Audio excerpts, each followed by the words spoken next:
যারা হাসিনার শাসন ফিরে আনার মিশনে আছেন তাদের সাবধান করে দিয়ে বলতে চাই, প্রতি বিপ্লব ঘটানোর মতো সক্ষমতা আপনাদের নাই। সরকার হাতে ছিল, হাসিনা দেশে ছিল, ছাত্রলীগ ছিল, যুবলীগ ছিল, অস্ত্রপাতি ছিল, তাই পারেন নাই। ছাত্র জনতা প্রতি বিপ্লব রুখে দেবে, তবে অনেক রক্তপাত হবে। এই রক্তপাত যদি এড়াইতে চান তাইলে এই অপচেষ্টা বন্ধ করেন। আমি আগের এপিসোডে বলছি যে এই বিপ্লবের স্টেক হোল্ডারদের কথা শুনতেছে না সরকার যারা গঠন করছে। আপনারা মনে করছেন আপনারাই একমাত্র বেশি বুঝেন, আর কেউ বুঝে না। এই আত্মম্ভরিতায় আজকের আপনাদের জুডিশিয়াল কুয়ের মুখে দাঁড় করাইছিল। আমি জনগণকে আহ্বান জানাবো, ইন্ডিয়ার বসানো পতিত সরকারের রাষ্ট্রপতি এবং সেনা নেতৃত্বের কার্যকলাপের প্রতি কড়া নজর রাখেন। কোনো পাবলিক হিয়ারিং প্রকাশ্যে জনগণের মধ্যে যাচাই বাছাই ছাড়া বিপ্লবের অংশীজন, সমর্থক এবং অংশগ্রহণকারী রাজনৈতিক দলসমূহ যারা অন্তর্বর্তীকালীন সরকারের রাজনৈতিক বৈধতা এবং ন্যায্যতা সরবরাহ করছেন তাদের সকলের সাথে পরামর্শ করে আপিল বিভাগের নতুন বিচারপতিদের নিয়োগ করেন। এর অন্যথা করলে বৈধতার সংকটে পড়বেন এবং গণ অভ্যুত্থানের মিত্রপক্ষসমূহের মধ্যে বিভক্তির দায়ে অভিযুক্ত হবেন। ইন্ডিয়ার বসানো পতিত সরকারের রাষ্ট্রপতি এবং সেনা নেতৃত্বের বশ্যতা স্বীকার করে অন্তর্বর্তীকালীন সরকারের পরিচালনার পথে যারা ডক্টর মোহাম্মদ ইউনূসকে ঠেলে দিচ্ছেন তাদেরকে কোণঠাসা করে ফেলেন। আশা করি বিচার বিভাগ নিয়ন্ত্রণকারী দস্যুদের আজকের কুপ্রচেষ্টা ব্যর্থ হওয়ার পর আপনাদের হুঁশ ফিরবে, সজাগ এবং সচেতন হবেন। যারা রাস্তায় আছেন, গণ অভ্যুত্থানকারী সংস্থার কেন্দ্রে যারা নীতি নির্ধারণ, কৌশল প্রণয়ন এবং সমন্বয় করতেছেন তাদের বলবো, আপাতত বিজয়ের আনন্দে আত্মহারা না হইয়া দ্রুত রাষ্ট্র পরিচালনার গুরুত্বপূর্ণ চ্যালেঞ্জসমূহ চিহ্নিত করে তা মোকাবেলার কাজে মনোযোগী হন। প্রতি বিপ্লব ঠেকানোই এখনকার প্রথম কাজ। আমি আগের ভিডিওতে বলছি দেশে এখন কোনো বিরোধী দল নাই, সুতরাং আমরা যারা বাংলাদেশের দ্বিতীয় স্বাধীনতা সংগ্রামে ভূমিকা রাখছি তারাই বিরোধী দলের কাজটা করব। এটা আমরা করব কয়েকটা জরুরি কারণে। কি কি কারণে? প্রথমত, এই সরকার একটা অত্যন্ত ক্রিটিক্যাল সময় দেশের শাসনভার গ্রহণ করছে। এই সরকারের সাফল্যের উপর নির্ভর করতেছে আমরা আমাদের বিজয় ধরে রাখতে পারবো কি পারবো না, নাকি আমাদের দ্বিতীয়বারের স্বাধীনতা ব্যাহত হয়ে যাবে। সুতরাং এই সরকারকে গঠনমূলকভাবে সমালোচনা করা, সহায়তা করা আমাদের কর্তব্য। দ্বিতীয়ত, এই সরকার যে প্রক্রিয়া গঠিত হয়েছে এবং এতে যারা অন্তর্ভুক্ত হয়েছেন তাতে এর সাথে সীমাহীন আত্মত্যাগের মাধ্যমে অর্জিত আমাদের এই ঐতিহাসিক বিপ্লবের যে স্পিরিট তা আগামী দিনগুলোতে সঠিকভাবে বাস্তবায়িত হবে কিনা তা নিয়ে আমার গভীর সন্দেহ আছে। তাই এই সরকারকে লাইনে রাখার কাজটাও বিপ্লবীদেরকেই করতে হবে। তৃতীয়ত, এই সরকারের 16 জন উপদেষ্টার মধ্যে 12 জনেরই সরকার পরিচালনার কোনো দৃশ্যমান যোগ্যতা এবং অভিজ্ঞতা নাই। এরা নিশ্চিতভাবে মেস আপ করবেন। তাদের ভুল এবং ব্যর্থতা নির্দেশ করা একটা অতি গুরুত্বপূর্ণ কাজ। বাংলাদেশের মিডিয়া যদি বিশ্বাসযোগ্য হতো তাহলে এই কাজটা তারাই করতে পারতেন, কিন্তু ফ্যাসিস্ট আমলে আমরা আমাদের মিডিয়ার যে দাসসুলভ এবং অনেক ক্ষেত্রে গণবিরোধী ভূমিকা দেখছি তাতে এদের উপরে বিন্দুমাত্র আস্থা রাখা যায় না। তাছাড়া এই মিডিয়া হাউসগুলোর মালিকেরা প্রায় সব ক্ষেত্রে পলাতক গণখনি হাসিনার অনুগ্রহপ্রাপ্ত, চরম অসৎ, দুর্নীতিগ্রস্ত, লুটেরা ব্যবসায়িক গোষ্ঠী। এরা সুযোগ পেলে বিপ্লবকে ব্যর্থ করে দেওয়ার চেষ্টা করবে। চতুর্থত, এই সরকার ভুল করলে বা ব্যর্থ হলে পরাজিত ফ্যাসিস্ট শক্তি এবং তার ভারতীয় পৃষ্ঠপোষকেরা তার পুরো সুযোগ নিয়ে আবার ঢুকে পড়ার চেষ্টা করবে। ইতিমধ্যেই ভারত সরকার ইউনূস সরকারের প্রতি গভীর নেতিবাচক মনোভাব দেখাইছে। ঢাকায় নিযুক্ত ভারতীয় হাইকমিশনার অন্তর্বর্তীকালীন সরকারের শপথ গ্রহণ অনুষ্ঠানে আসেন নাই। ভারতের মিডিয়াতে আমাদের দ্বিতীয় স্বাধীনতা নিয়ে ব্যাপক নেতিবাচক এবং উস্কানিমূলক প্রচার চালানো হচ্ছে। আমি এই প্রসঙ্গে আবার পরে আসবো। সুতরাং ভারত যে তার হারানো উপনিবেশ ফিরে পাওয়ার জন্য সুযোগের অপেক্ষায় আছে তা আমরা ইতিমধ্যেই ভালোভাবে উপলব্ধি করতে পারছি। এই পরাজিত শক্তি হাসিনা এবং তার প্রভু ভারত যাতে এদেশের রাজনীতি এবং শাসনে কোনোভাবে পুনঃপ্রবেশ করতে না পারে সেই জন্য সরকারের সমালোচনার স্পেসটা আমাদের দখলেই রাখতে হবে। পঞ্চমত, গণতন্ত্রকে একটা শক্ত ভিত্তির প্রতিষ্ঠার জন্য সরকারের গঠনমূলক সমালোচনার একটা সুস্থ ধারা তৈরি করা অত্যন্ত জরুরি। সরকারের জবাবদিহিতা নিশ্চিত করার লক্ষ্যে এই সমালোচনা হতে হবে নির্মমভাবে সত্য এবং বস্তুনিষ্ঠ। এতকাল আমরা দেখছি বিভিন্ন সরকারের সমালোচনাকে শত্রুতামূলক বলে মনে করা হইতো। এই নষ্ট সংস্কৃতি থেকে বেড়ায় আসতে হবে।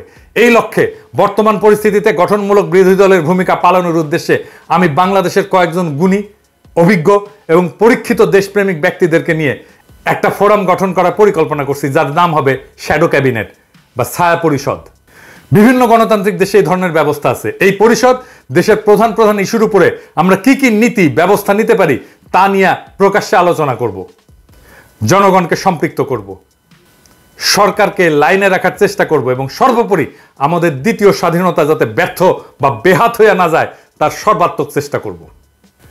একই সাথে আমরা দেশের এবং জাতির বিরুদ্ধে আমাদের গণতান্ত্রিক অধিকার এবং সকল প্রকার মানবাধিকার এবং আমাদের স্বাধীনতা, সার্বভৌমত্ব এবং আঞ্চলিক অখণ্ডতা এবং জাতীয় মর্যাদার বিরুদ্ধে যে কোনো কনস্পিরেসি, যে কোনো ষড়যন্ত্রের বিরুদ্ধে জনগণকে অবহিত রাখবো, যাতে তারা এই সমস্ত অশুভ চক্রান্ত ব্যর্থ করে দিতে পারেন।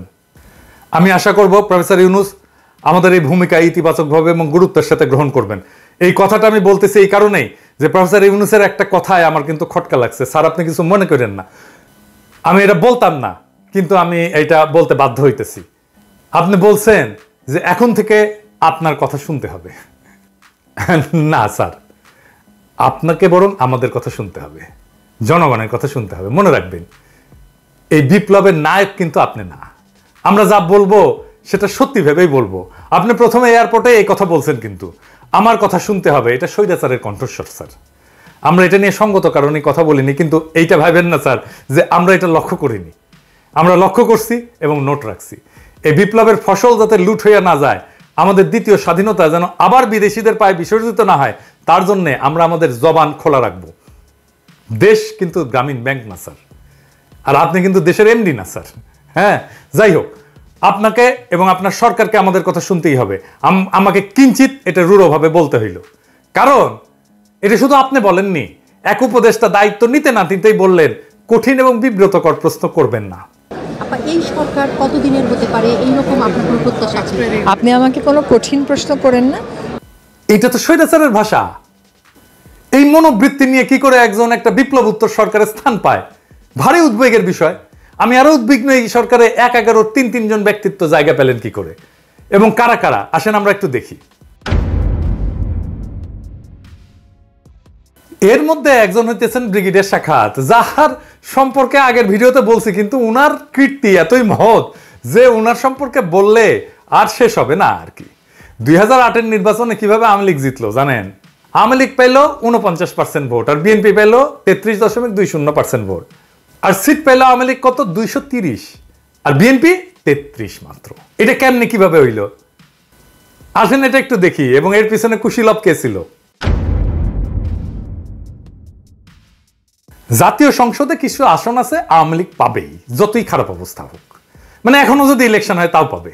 কিছু আসন আছে যা বিএনপি পাবেই, যতই খারাপ অবস্থা হোক। বিএনপি প্রায় ১৫০টার মতো আসনে এক ধরনের টাগ অফ ওয়ার চলে, মানে টানাটানি চলে আর কি। কে জিতবে নিশ্চিত না, একটা কিংবা দুইটা কেন্দ্রের ফল হিসাব বদলে দেয়।